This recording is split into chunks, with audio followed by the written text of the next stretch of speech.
They tried to erase her with heat so bright it turned brick into memory and memory into ash, and for a breathless stretch of night the streets were a river of sparks where names dissolved faster than snow in a furnace. But she refused to vanish. She left a trail of proof no fire could completely devour. A brass key blackened but unbent, a hymn book with its corners charred but its notes still legible, and a red scarf that would not stop smelling of smoke and lilacs no matter how many times she rinsed it in cold water from a hand pump. And I will show you how love walked into that blaze beside her, and why the city learned her face only in the moment it thought it had no survivors left to count. Because this is not a story about a fire. It is a ledger of promises that would not burn, and the ink is her name written without apology, letter by letter, until the last ember stopped breathing and left her standing in the ruin like a verdict made of bone and light and will. Hit like, subscribe and comment the city and state you are watching from. The year is 1871 and the wind comes hard off the lake all day, drying everything to tinder plank sidewalks, paint on clapboard houses, sawdust underfoot in every yard where a small carpentry shop keeps barrels of shavings for tomorrow. And under that sky, the city hums with mills and printers and stockyards and music from church steps where children race along the curb with crusts of bread, and she moves through it with a messenger bag across her shoulder and a red scarf at her throat, her boots dusted white with lime from a construction site, her hands inked from turning the crank of a small press that lives in a room above a grocer. And on that press she prints notice after notice, names of missing workers, pay due, meetings, small petitions asking for fairness in wages and hours for seamstresses and laundresses who carry the city on their backs. And each page she pulls is a piece of herself, a refusal to be quiet, and somewhere below that room he stalks, sacks of flour, and speaks to her in a voice careful as a carpenter's square. And love grows there without spectacle, steady as a ledger balanced at night, while the wind climbs the alleys and finds every loose thing that will take to flame when darkness finally decides to test what is built and what is only borrowed. The night breaks with a sound like a barn plank slamming, then another, then a stutter of bells that will not agree on direction. And she is still at the press because notices must be ready for the morning market. And her ink fingers leave grey fingerprints on the margin where her name appears small, set in metal type she rescued from a junk bin. And she thinks of nothing but spacing and clean lines until the air in the stairwell changes temperature, and the grocer below calls her name with a sharpness she has never heard. And when she steps to the window, she sees orange lifting along the blocks south and west, as if someone is raking a line of hot iron across the map, straight through sheds and stables and fences where dry grass crackles like paper. And between one blink and the next, the night is a moving wall.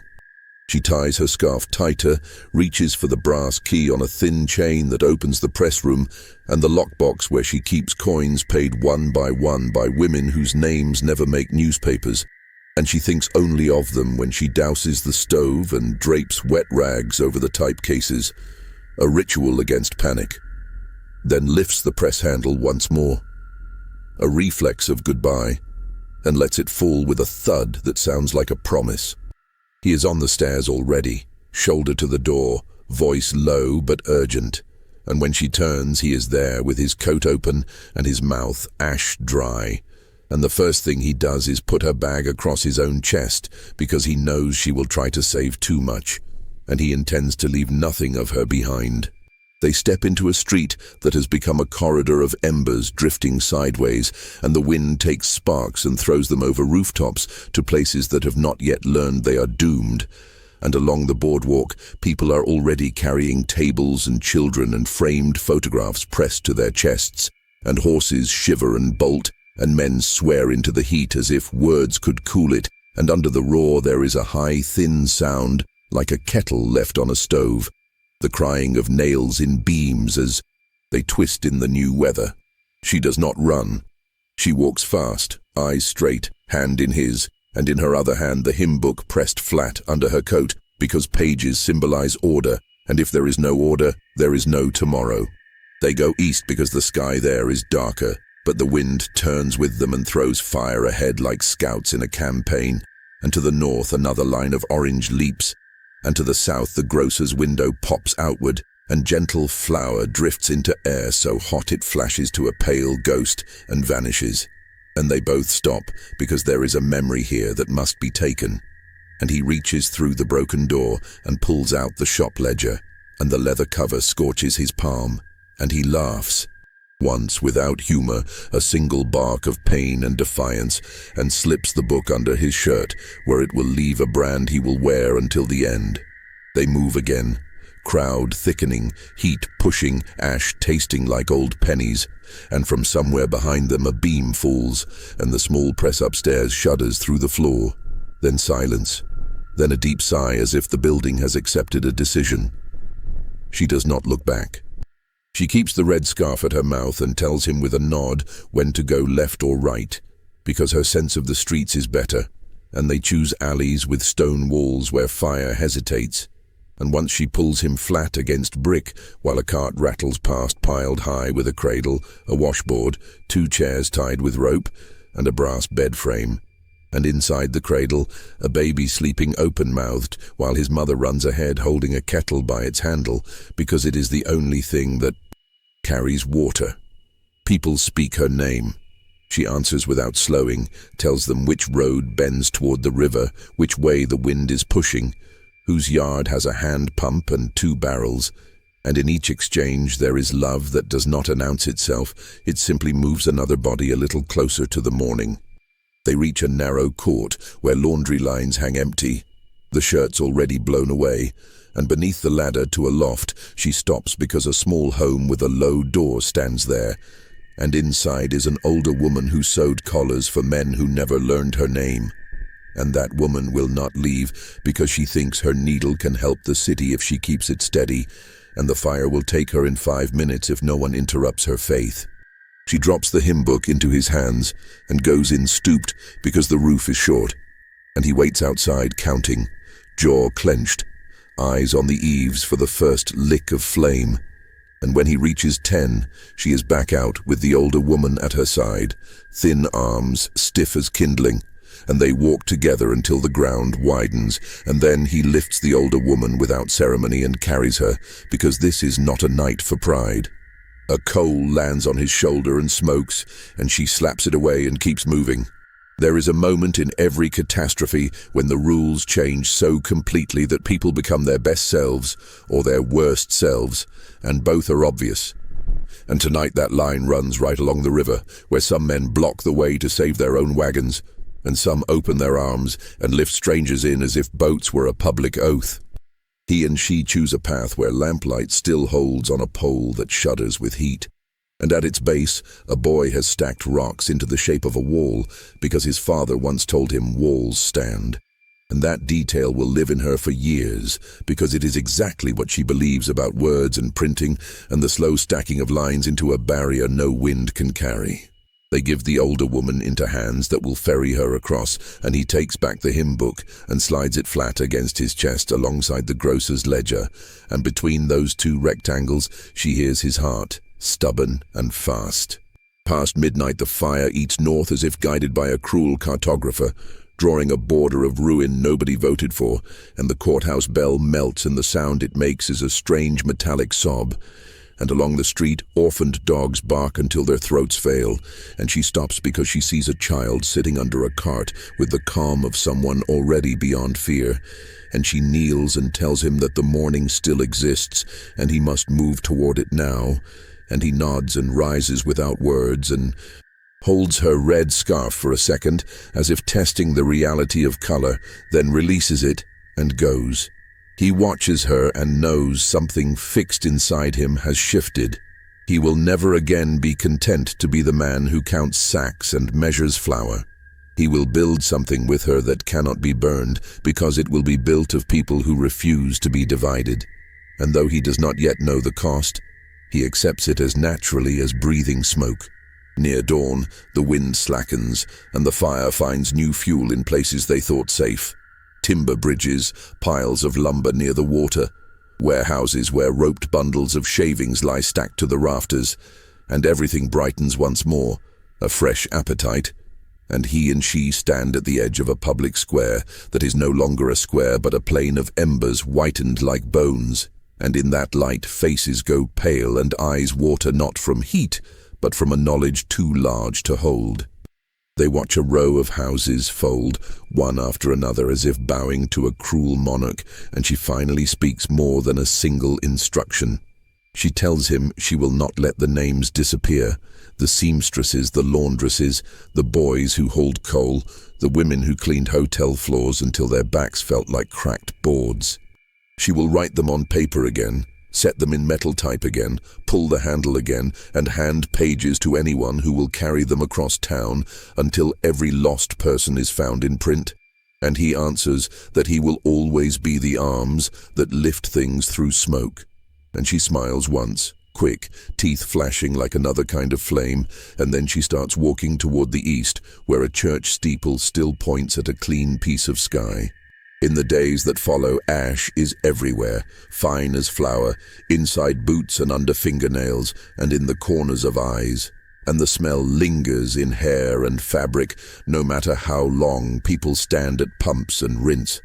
And amid that grit, she stands up her press again on a door laid across 2 barrels in a yard where sparrows hop through cinders, and he hauls the platen and the bed and the fonts in a crate, and neighbors gather because the sound of a press working is proof that morning is not just light but action, and when she turns the handle the first time, something gentle moves through the crowd like a breeze, and grief loosens its jaw enough to sip water.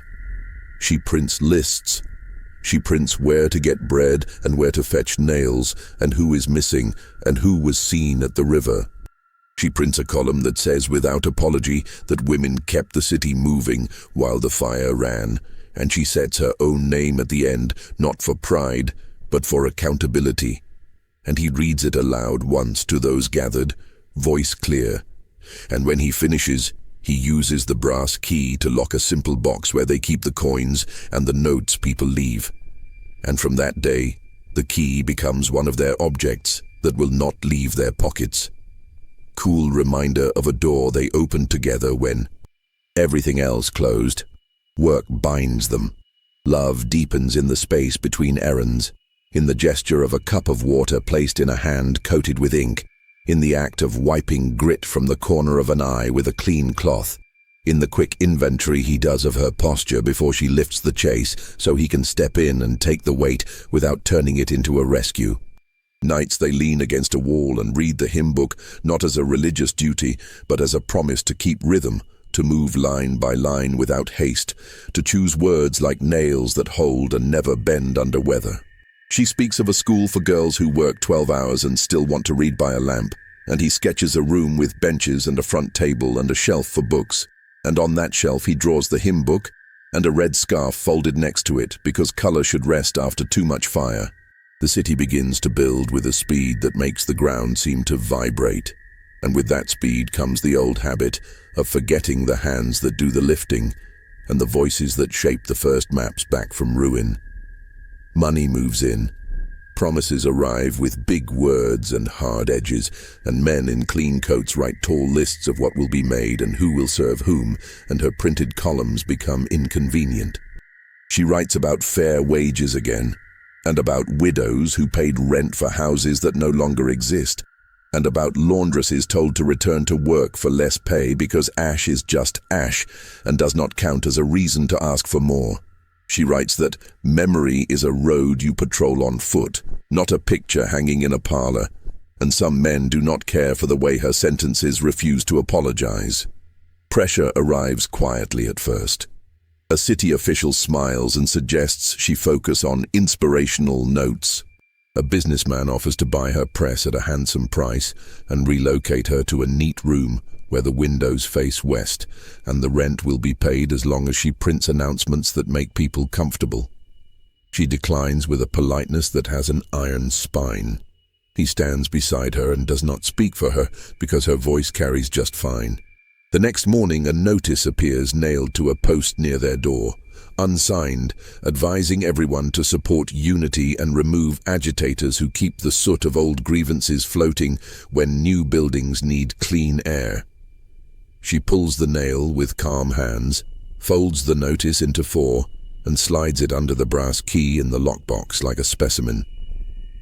The day the threat sheds its polite clothing is bright and windy again, as if the weather itself were a messenger with a cruel sense of rhythm. She returns from a meeting with seamstresses carrying a list of names and stories for the next issue, and at the yard gate 3 men wait, hats pulled low, one with a grey mustache like a narrow broom, one thin as a fence picket, one with eyes that never hold still. They say nothing at first, then speak in turns as if following a script. They praise her courage, say the city owes her much, ask her to rest now because other hands have taken up the task, and when she smiles and says the task is not a baton, but a fire that must be tended or it dies, their smiles fall away. The thin one steps closer, and the smell of cheap whiskey is sharp under the clean wind, and he tells her that memory can be redrawn by those who build fast and high, and she should learn to love a quieter kind of work. She answers that the quiet they propose is only another word for erasure, and the man with the restless eyes steps forward and knocks the hymn book from her arm with the flat of his hand. Pages fan across the dirt. Time slows. He stoops, gathers the book, and hands it back to her without looking at the men. And the message he gives is not a word, but a posture that says they will have to go through him to continue. That night, someone pries up 3 type blocks and warps them with a hammer. She finds them in the morning, metal bruised, edges bent like teeth punched in. She does not curse. She takes the blocks to the table and with a file and steady patience rebuilds their faces until the letters sit true again. He mounts a lantern on a post that will burn through the dark hours, while a pair of boots waits by the door so he can rise fast if footsteps scrape where they should not. The lantern becomes another of their objects, a steady circle of light on nights when the wind plucks at loose shingles and memory feels fragile. When he finally says the word marry, it arrives simple, wrapped in a plan to rent the back of a schoolroom and to plant lilacs by the door because she once said a city should not only smell of smoke and steam. She says yes, as if she has been rehearsing the syllable, and for a week everything moves with the sweetness of a line of type that sets itself without argument. They find a small ring, hammered by a blacksmith with hands as careful as a surgeon, and she slips it on and turns it once, and the shine looks like a quiet flame. He carries the brass key and touches it on the hour, as if it were a pulse. She wears the red scarf loose now because the air has softened. But the men who want her silent also plan, and the plan they choose is the old one used wherever a city grows too quickly to keep its soul tidy. They will push her to the edge and say she stepped there herself. They will set a small fire at the back of the yard and tell the crowd she left a lamp burning and nearly took the block again. And then they will arrive with concerned faces and suggest she move on for safety. On the night they try, the wind is wrong for them, and the lantern he mounted throws light early over a hand and a match, and he moves without shouting, a straight line of motion from the door to the fence, and the man with the grey mustache jerks back and falls awkwardly into the mud, and the match dies harmless between 2 stones. There is scuffling and harsh breath, and a grunt of surprise when a shoulder meets a post, and then silence. She stands with the hymn book closed against her chest and feels something inside her harden into a new material. She will not leave. She will print the names louder. She will print the way fear walks and how it hides behind respectability. She will print what love looks like when it lifts a body out of a crowd and sets it back on its feet and says, "We continue."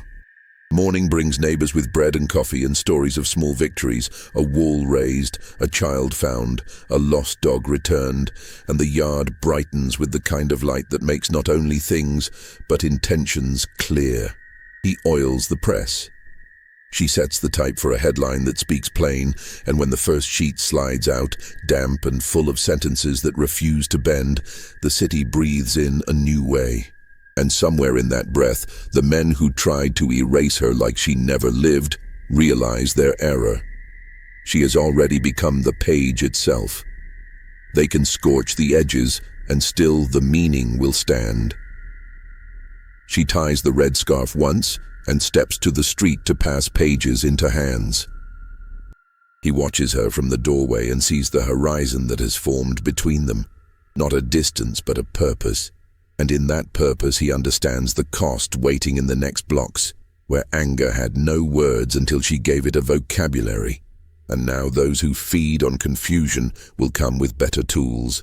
He picks up the lantern in daylight, a habit he cannot shake, sets it down again, checks the brass key, presses the hymn book flat one last time, and follows her into the noise because love, in this city, is not a tender thought. It is the act of stepping into heat together and refusing to be miscounted. Dawn after the failed arson attempt arrives without ceremony. A thin grey wash over brick piles and half-raised frames that look like ribs of some great animal trying to stand again. And the city already hammers, saws, shouts, counts, bargains, rebuilds, because industry here is a religion with no hymns except the ring of iron on nail. She's at the press before the first cart of lumber rolls past, hair tied back, fingers blackened, eyes steady, and the headline she pulls is not an accusation, but a mirror. Who profits when memory is silenced? Below, in smaller type, she sets the names of laundresses again, seamstresses again, dock boys again. Not because repetition is comfort, but because repetition is resistance. And when the page dries on a rope stretched between two posts, the wind lifts it like a small flag of defiance.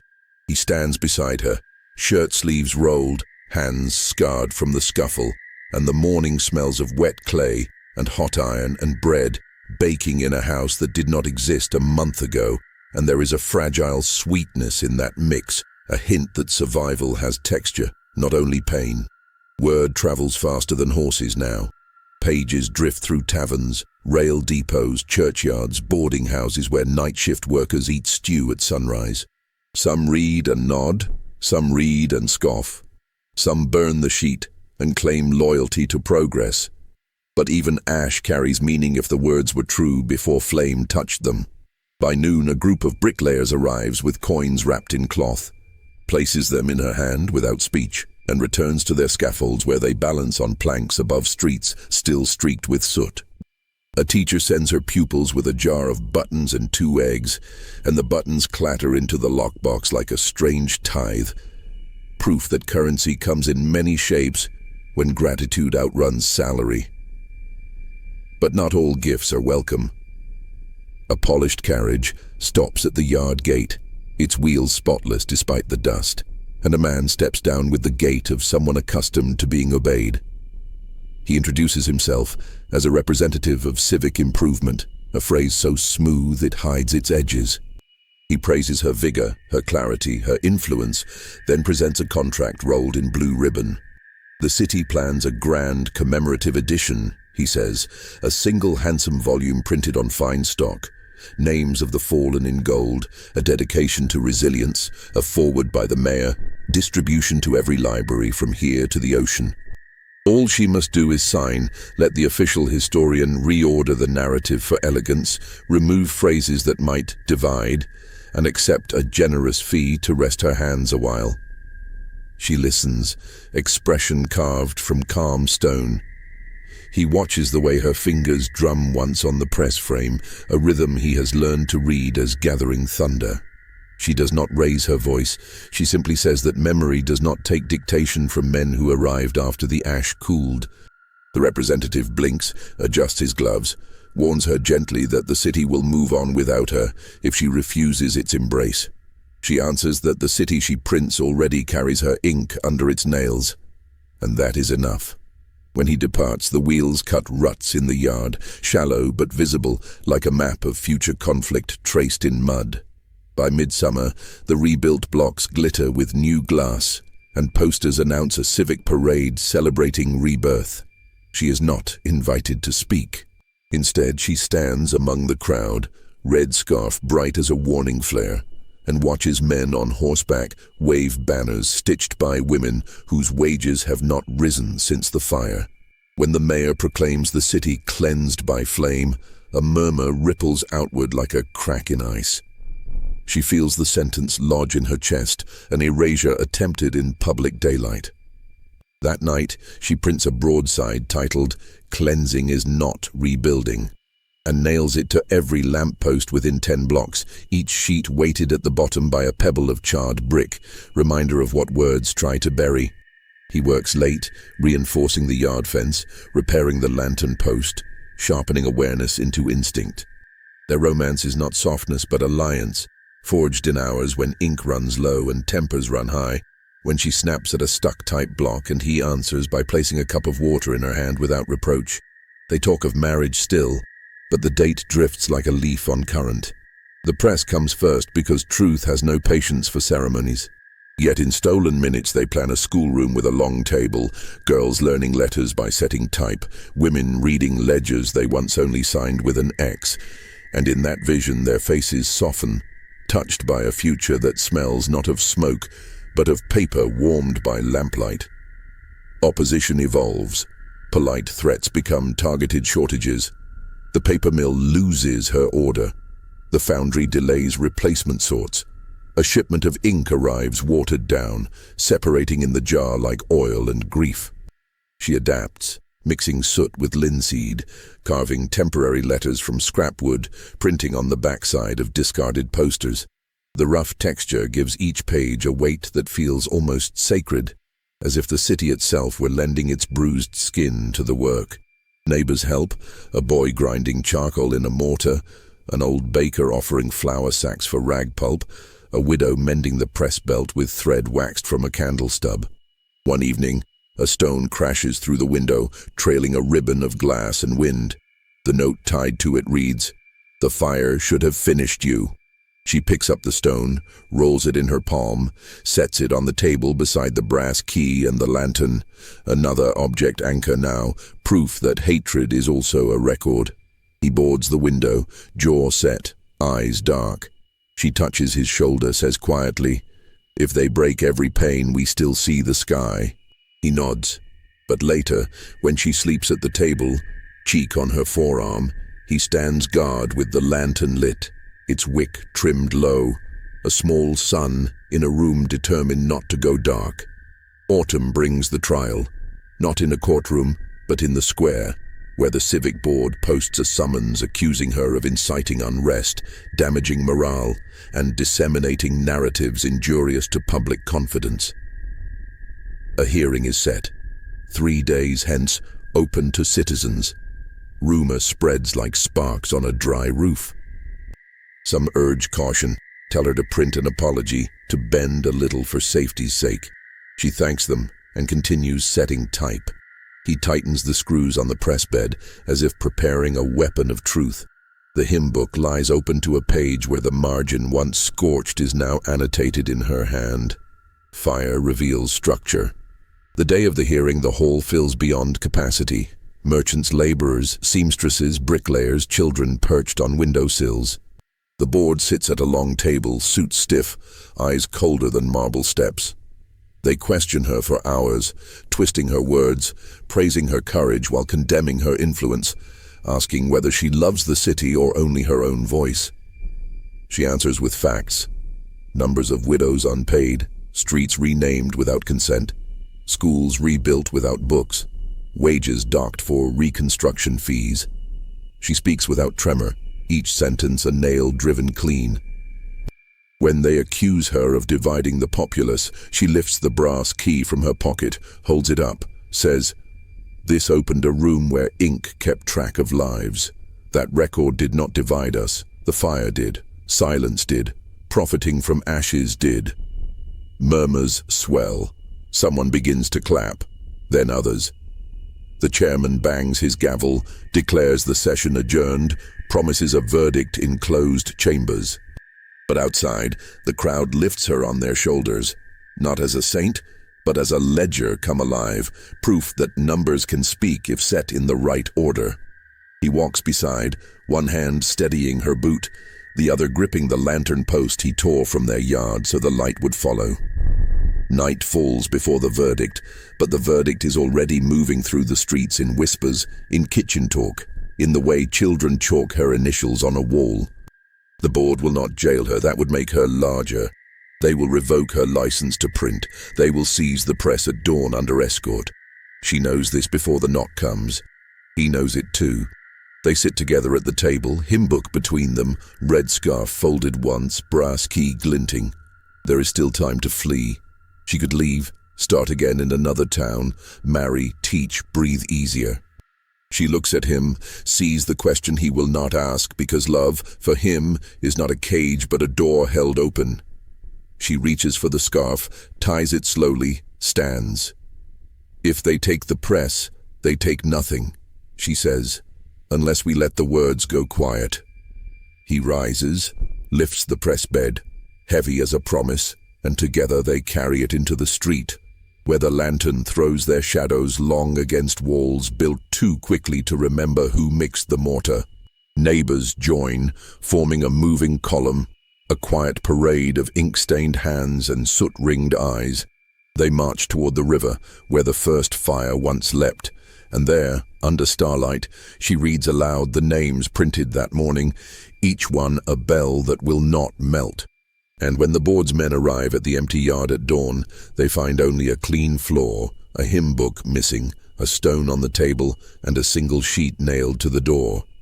You cannot erase what was set in type and carried by the living. Winter sharpens every edge of the city, turning puddles to mirrors and breath to smoke, and in that clear, cold light, the board posts its decree. Her license revoked, her name struck from the register of authorized printers, her work labeled unauthorized public agitation. The notice is nailed to every corner post, printed on fine paper she cannot buy anymore, set in type she once oiled with her own hands. People read it, look away, feel the old fear settle like frost behind their ribs. She reads it too, folds it once, slides it into the hymn book as if filing a psalm for later judgment. He watches her face and sees no surprise, only the calm of someone who has already marked the cost and spent the coin. Rumors gather like birds on wires. Some say she has fled. Others claim she hid the press in a church cellar. Children whisper that she prints on snow at night, and the words rise in steam at dawn. But the truth is simpler. The press lives in pieces inside the homes of those who owe her more than thanks. Its chase under a bed, its rollers wrapped in cloth beneath a baker's counter, its fonts divided into small tobacco tins labeled with thread. She wrote the instructions for reassembly in the margin of the hymn book, a map of resurrection disguised as devotion. Their love, once a river running beneath the city, now stands exposed like a canal drained for repair. They have little time for words, but every gesture is fluent. Her hand brushing ash from his sleeve, his thumb straightening the fold of her scarf, both of them listening for footsteps at night. Marriage is no longer ceremony but vow in action. The ring stays on her finger but feels heavier, as if forged from more than metal now, weighted with neighbors who nod, children who carry scraps of type in pockets like relics, old women who press coins into her palm with the same motion they use to cross themselves. The board escalates. First, they freeze her access to paper mills. Then, they publish a safety ordinance banning unlicensed presses within city limits, promising fines and seizure. Patrols begin, men in uniform checking basements, opening crates, questioning merchants. One afternoon, 2 of them corner a bricklayer who once donated buttons to her lockbox. They drag him into an alley and demand the press location. He does not speak. They break 2 fingers. He still does not speak. When she tends his hand that night, setting splints from kindling and cloth, he jokes weakly that he always preferred counting bricks anyway. She laughs once, a brittle sound, then files the story into her memory like a dagger wrapped in linen. The hymn book gains new notes in the margins, names of the intimidated, dates of seized broadsides, addresses of safe houses. Ink smudges mingle with candle wax until the pages look like battle maps soaked in weather. The brass key remains cool against her chest, a reminder that every locked door implies a second way in. He keeps the lantern lit at night, but the flame is trimmed so low it looks like a heartbeat barely holding on. They sleep in shifts now, Boots always near, the scent of smoke always imagined even when the air is clean. Then comes the summons no one can ignore. A mandatory public forum at the rebuilt courthouse where all grievances may be resolved in civil discourse. She knows the trap.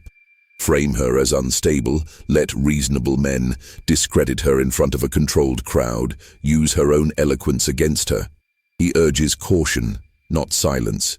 They argue softly, not about risk, but about witness.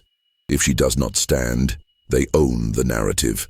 If she stands, they may take more than her voice. She says the city taught her to print, and now it must learn to hear. He bows his head, not in agreement, but in respect. The day of the forum is brittle with cold, the kind that makes even strong men wrap their coats twice. The square fills early, Boots trampling slush into grey paste. Some come to support, some to watch a spectacle, some because silence has become too heavy to carry alone. She steps onto the platform without fanfare, red scarf bright against a sea of wool. The board sits behind a polished table, faces composed into masks of civic patience. They ask if she regrets defying legal order. She answers that law without memory is a noose with good handwriting. They ask if her printing worsened division. She replies that division pre-existed ink. She merely underlined it. A murmur climbs. Someone shouts her name. A gavel bangs. The chairman rises, voice stern, proclaiming her a danger to post-fire unity. She reaches into her coat and lifts the hymn book, opens to the page where the burned margin still curls like a frozen wave. Reads aloud. Not scripture, but the list of widows unpaid, the dock boys buried without markers, the seamstresses whose wages were halved when the ashes were still warm. Each name is a bell, and with every toll the crowd stiffens, breath held, something old, awakening. A woman in the back begins to cry. A laborer removes his hat. Even the wind pauses, as if waiting for a verdict grander than paper can hold. The chairman lunges, tries to seize the book. He knocks it from her hand. The pages scatter, a snowfall of truth. She bends to gather them, but the guard beside the chairman moves faster. He shoves her hard. Her head snaps back against the platform edge. Time fractures. The hymn book lands open beside her, words blurred by snow and blood. He is in the crowd before thought catches up, pushing bodies aside, leaping the rail, sliding to his knees beside her. Her eyes flutter, unfocused, but her hand finds his, presses the brass key into his palm with the last strength she has. Her lips move. He leans closer. The words are simple. Do not let them close the door. Her breathing slows. Stops. The scarf, torn loose, lies half in snow, half in blood. It's red, the only color bold enough to argue with winter. The crowd erupts. Some shouting murder, some demanding order, some falling silent because a century of grief has just been written in a single gesture. They bury her in ground still hard with frost, but the grave is not quiet. Women place scraps of type on the mound. Men lay bricks engraved with initials. Children press fingers into wet mortar, leaving prints that will dry into permanence. He stands apart, lantern in one hand, hymn book in the other, scarf tied around his arm like a banner of unfinished war. The brass key hangs on his chest now, heavier than iron has any right to be. The board issues a statement calling her death an unfortunate accident. The papers print it. The city nods and hurries on, except it does not, because at night under windowsills pages appear, not printed with ink but etched by hand, copied from the hymn book and passed from door to door. Pages that begin. A city without memory is a fire waiting for wind. Her name survives not in marble but in mouths, in chalk on alley walls, in ledgers where widows now sign their full names, in the press reassembled in secret rooms, the chase fitted, the rollers inked, the handle pulled by hands that learned from her. When the first sheet slides out, damp with new witness, someone whispers, "She is not gone. She is set in type." Snow melts into a second spring, and with it, the illusion that her death ended anything. The board raises new buildings, polishes speeches, installs gaslights along the avenue where she fell, but the glow only sharpens the shadows where her words now travel faster than any patrol. In bakeries, the backs of flour sacks carry copied lines. In laundries, chalk marks on walls spell names of the unpaid. In taverns, men fold hand-scribed broadsides into coat linings before walking home past guards who never learned to read handwriting as dangerous. The city pretends to move on, but under every rebuilt plank, the old fire still smolders. Fed not by wind this time, but by memory. He works in daylight like any laborer, stacking crates for a freight office, counting sacks of beans, answering to a foreman who thinks grief makes men obedient. But when dusk drags the sky into ink, he slips away with the hymn book wrapped in cloth, brass key against his skin, and follows a trail only the faithful know. 3 chalk dots on a doorframe, a lantern with its wick turned backward, a spool of red thread tied to a gate hinge. In these basements and storerooms, the press returns piece by piece. The bed is bolted to a table once used for card games. The rollers are greased with lard and patience. The fonts clatter like teeth into their trays. Nobody speaks her name aloud, not because it hurts, but because silence is how you carry a saint through hostile streets. The first sheet they pull is rough, uneven, ink pooled at the corners, but the headline stands crisp. You tried to erase her. Now she speaks through many hands. Below it, an article lists every arrest made for disturbing civic order since the Forum. Another column prints wage cuts at factories rebuilt with public funds. A third names the bricklayer who lost his fingers and asks the only question the board fears: who benefits from obedience? They print 50 copies, then 100, then 500, never in one place, never the same route twice. Children deliver them in baskets of vegetables, old men tuck them into hymnals at church, women slip them into coat pockets on streetcars, folded so neatly the discovery feels like fate. The board retaliates, patrol routes double, curfews tighten. A reward is posted, 1 month's wages for anyone who reveals the press location. The notice is nailed to a post exactly where she once hung her broadsides.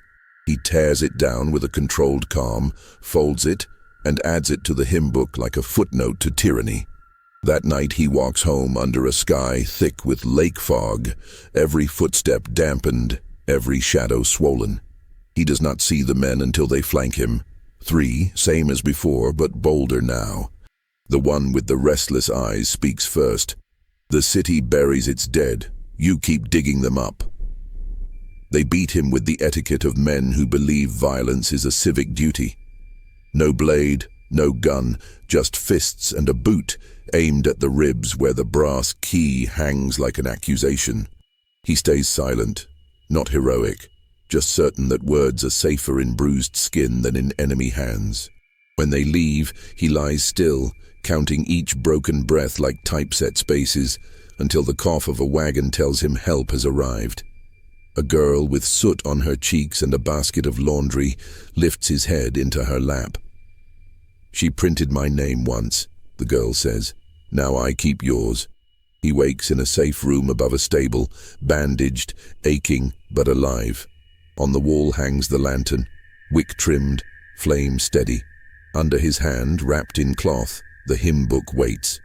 And in its margin, written by someone else's hand during the night, a single line. We were many before you knew her. We are more now that you tried to stop her. He reads it twice, then smiles through split lips because grief has just evolved into strategy. Spring turns to a restless summer. The city wants parades, clean streets, a future without questions. But questions multiply. A mill shuts down for inventory, yet copies of the underground paper still appear in the pockets of its workers. A speech by the mayor is interrupted when someone drops hundreds of hand-inked slips from a balcony, each bearing her most defiant sentence. Fire reveals structure. The slips flutter like startled birds. The crowd freezes, not knowing whether to applaud or pray. A plan forms, not whispered, not voted on, but grown like moss in the cracks of power. A night of silence broken by one sound.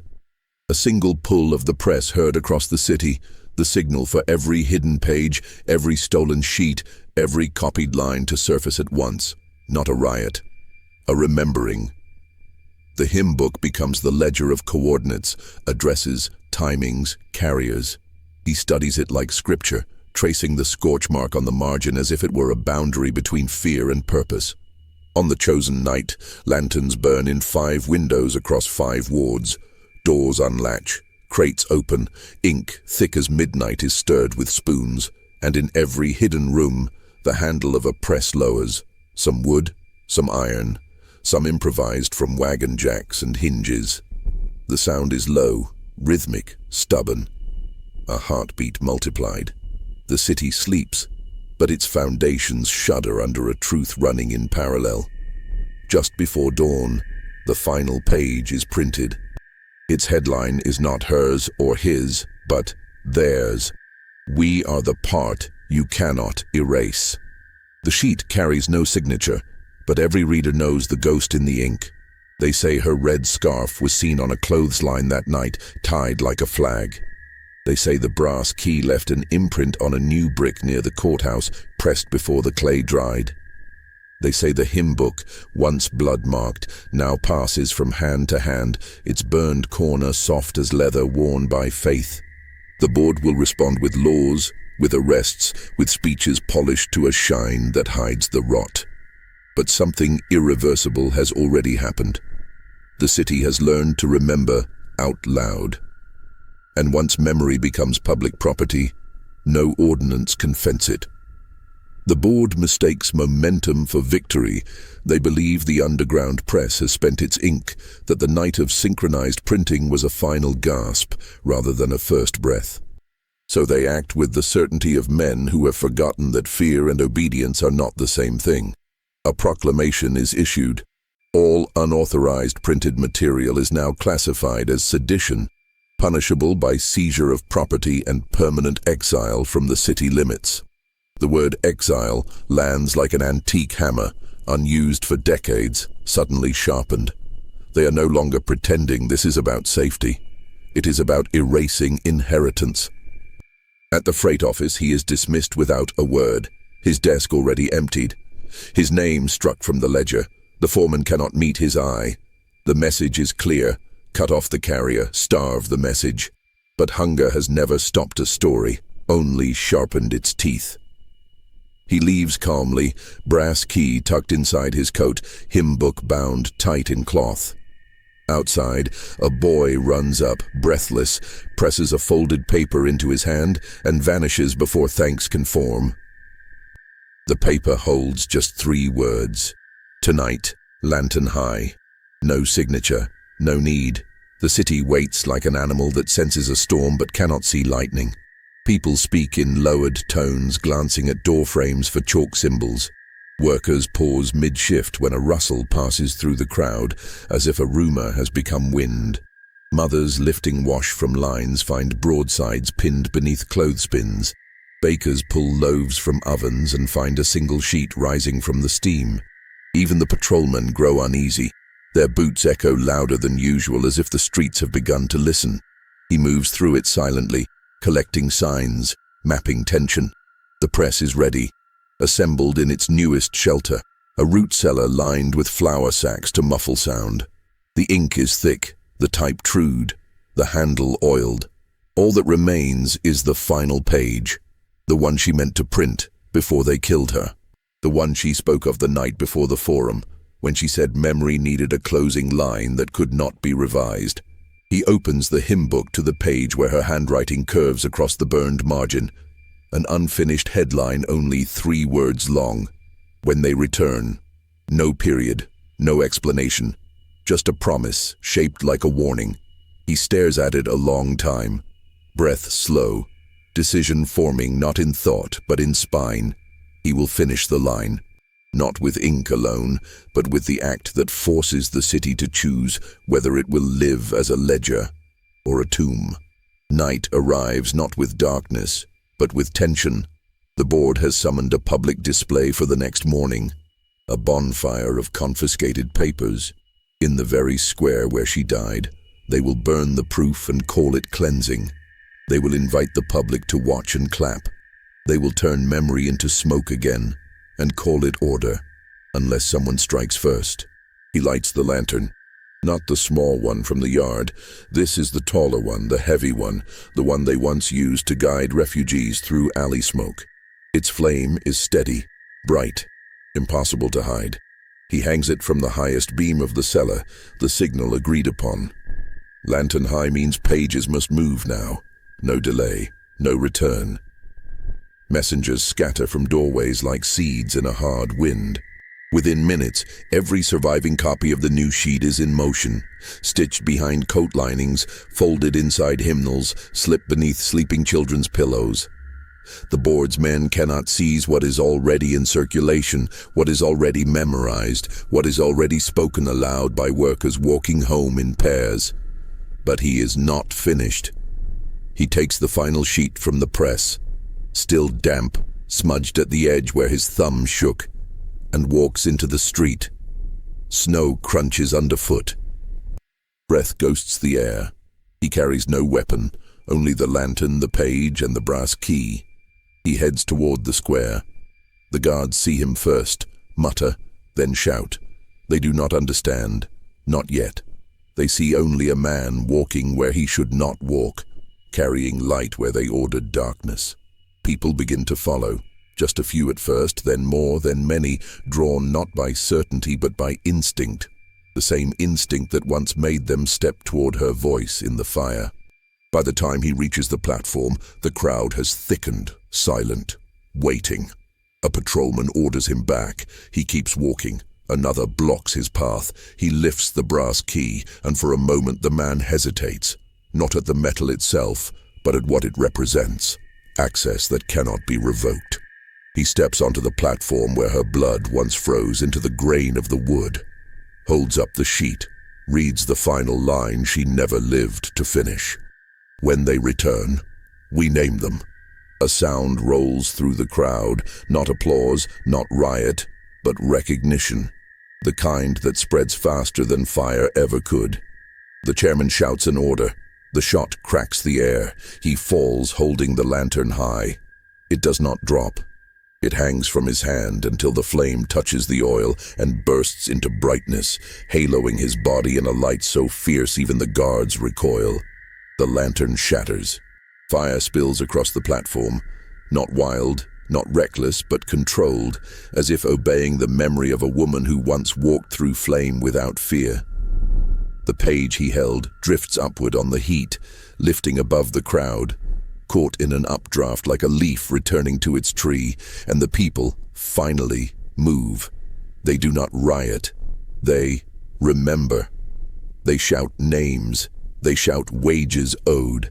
They shout the date she died, the date he fell, the lines she printed, the ones he bled to finish. They push past the guards, not to burn, but to take back the square. They lift his body and lay it beside hers in the cemetery where the children once pressed their hands into wet mortar. The brass key is placed between their fingers. The red scarf folded beneath his head, the hymn book laid on his chest, burned corner against his heart. The board resigns within the week. Their statements are ignored. Their signatures mean nothing now. The city has already chosen its archive. Not marble, not gold leaf, not speeches. Paper, ink, names. Chicago rebuilds again, but this time the foundations hold more than stone. In every workshop, a page from the underground press is nailed behind a beam. In every schoolroom, girls learn to set type before they learn to sew. In every church, the hymn book with the burned margin is passed to the newest voice, so the story never returns to silence. And in the city register, rewritten by public demand, 2 names appear under the heading Guardians of Memory. Not saints, not martyrs, just the truth printed clean. Eleanor Ward, printer, Isaac Hale, carrier.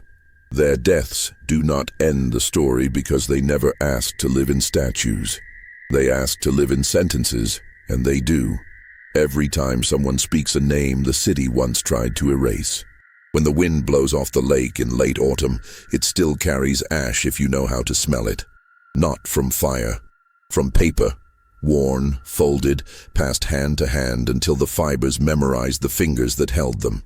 That is how a city remembers, not with monuments, with pages that refuse to burn.